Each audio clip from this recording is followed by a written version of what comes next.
It is Wednesday, March 17th here at Draft Shark Studios. Welcome to the third Quick Hit podcast in our Dynasty Prospect Scouting Report series. I'm your host, Matt Schauf. With me, as usual, is Jared Smola. And our first 8 scouting reports on this year's incoming rookies are now live on DraftSharks.com. Every single one is a free read. We have many more on the way leading up to the NFL Draft. Check them out. Get yourself familiar with the next class, even if just for redraft purposes. You don't have to play Dynasty for these guys to matter. Today, we're going to turn our focus to our first running back in the series this year. It's Oklahoma's Rhamondre Stevenson. He's not first because we rank him atop the class. He just happened to be the first guy in the schedule. I posted today's profile, Jared, so here's a quick summary. It might not even be all that quick because he's got kind of a complicated background to get through before we get to where he is now. Stevenson had a tremendous junior year in high school. It made him a player of the year in Las Vegas, but then he lost nearly all of his senior year to a broken foot.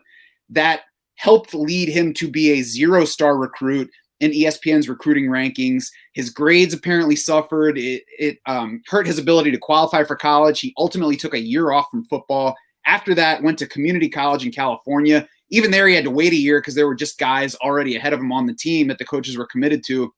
Got to start as a sophomore, went over 2,000 yards rushing there. The coach loved him. You can read about that online. After that season, Stevenson was a 4-star recruit as a JUCO transfer. He chose Oklahoma out of 9 FBS offers.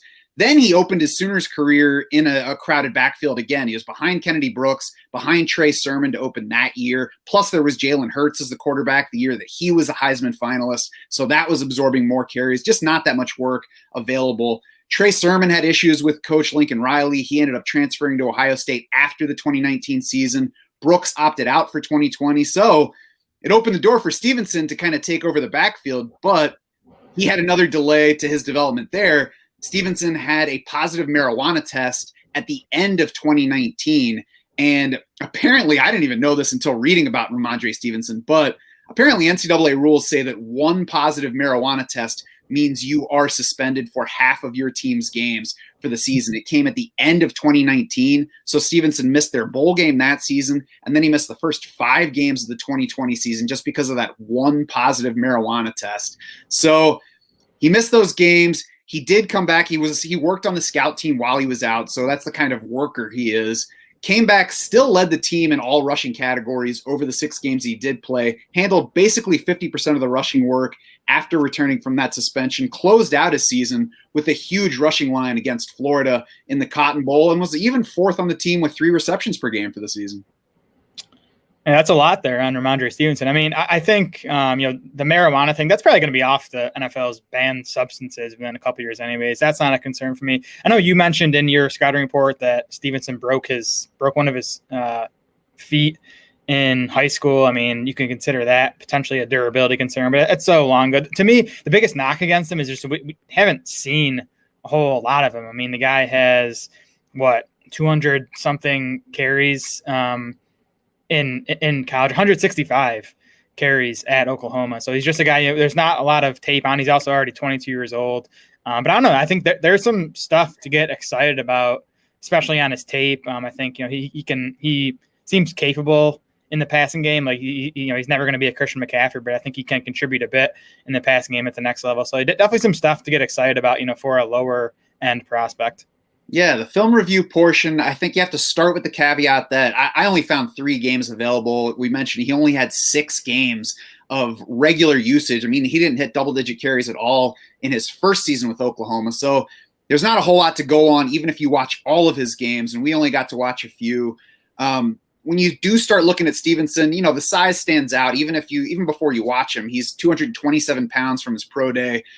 Oklahoma listed him at 246. Even he admitted he was never above 235, 236. So you think here's a bruiser, but that's not really what he is. There's certainly some strength to his running, but he's not that kind of bully at the point of attack where you watch him and you see these wow power plays where he's knocking tacklers backward. There's a good stiff arm. He's not afraid of contact.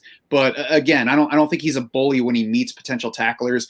What I did notice was nimble feet for a guy that's his size. He's patient in the backfield, reads blocks, follows those blocks, but also at least in what I saw, not so hesitant that it looks like a problem. We'll see if that's different in the pros. And again, it was just 3 games, so I can't make a full read on it. But to me, Stevenson looks like a runner that knows his limitations. He's trying to find the crease up the middle so that he can hit that. He's not trying to bounce outside because that's not his game, and that's where he could get caught and knocked backward. And even when he does bounce or cut or spin, he's moving forward as he does it rather than dancing behind the line looking for a spot to go. I saw shades of Eddie Lacy watching Stevenson, and it's a play style comp, that the size, like you mentioned, the feet for a big man.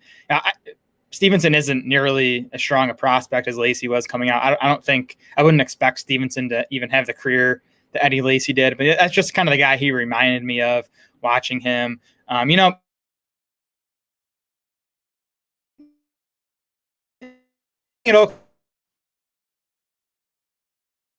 Lincoln Riley is so good. And you look at the running backs he's had over the past, really needs to be taken into consideration when listening to profile.